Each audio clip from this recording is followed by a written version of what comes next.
এই প্রাণীটা মারা যাওয়ার আগেই আবার বাচ্চা হয়ে যায়। পৃথিবীর একমাত্র ইমর্টাল অ্যানিমাল হল জেলিফিশ। জেলিফিশ প্রাকৃতিকভাবে বার্ধক্যজনিত কারণে মারা যায় না। আঘাত, ক্ষুধা বা রোগ না হলে এটি বারবার নিজের জীবনচক্র রিসেট করতে পারে।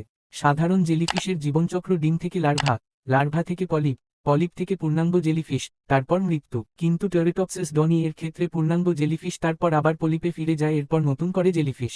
অমর জেলিফিশের পলিপ সবচেয়ে বেশি পাওয়া যায়। ভূমধ্যসাগরে বর্তমানে প্রায় সব উষ্ণ সমুদ্রে ছড়িয়ে পড়েছে এটি। চাপ, আঘাত বা খাবারের অভাবে এটি ট্রান্সডিফারেন্সিয়েশন প্রক্রিয়ায় নিজের কোষের ধরন বদলে ফেলে এবং শৈশব পর্যায়ে ফিরে যায়।